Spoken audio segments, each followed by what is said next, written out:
আমি অর্জুন রাজ, একজন private detective. আর মানুষ একজন ডিটেকটিভ মানে গোয়েন্দাকে তখনই মনে করে যখন তাদের বিশ্বাসও তাদের ছেড়ে যায়। কিন্তু এবার যে কেসটা আমার সামনে এলো সেটা শুধু একটা লাশের ছিল না, বরং সেটা ছিল একটা জীবন্ত ডায়েরির।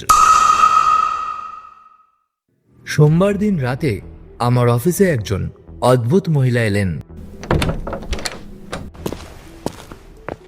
বয়স 30-এর কাছাকাছি হবে।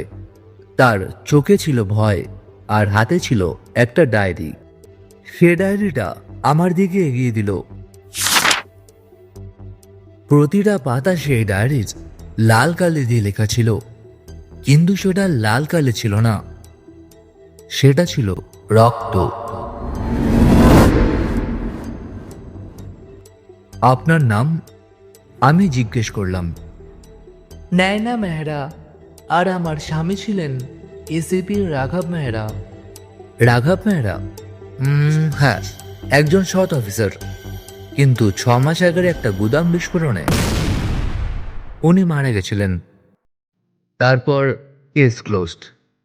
কিন্তু ডায়েরি বলছে আমাকে জ্বালিয়ে দেওয়া হয়েছে জীবন্ত, কারণ আমি সত্যিটা জানতাম।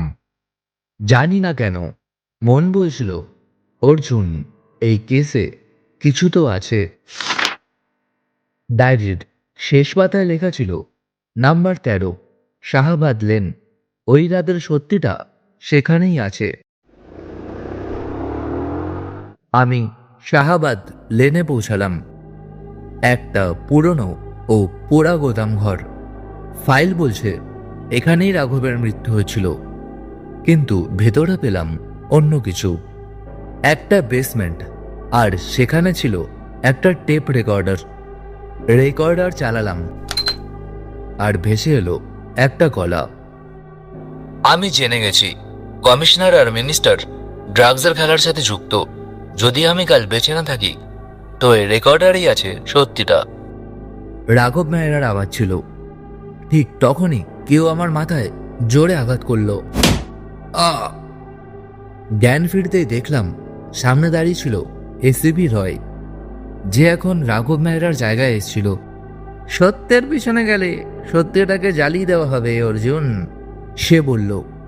আমি আবার বুঝে গেছি রাঘবের মৃত্যুর পিছনে এরাই ছিল, আর ওদের প্ল্যান ছিল আমাকেও মেরে ফেলা। কিন্তু আমিও খেলা জানি। আমিও রেকর্ডার চালু করে দিলাম রয়ের স্বীকারোক্তির সাথে। পরের দিন সকালে একজন মহিলা প্রেস কনফারেন্স ডাকলেন, আর রেকর্ডারটা প্লে করে দিলেন। এসিবি রয় গ্রেফতার, মন্ত্রীর পদত্যাগ, আর এসিপি রাঘবের নাম পরিষ্কার হয়ে গেল। কিন্তু গল্পটা এখানেই শেষ হলো না।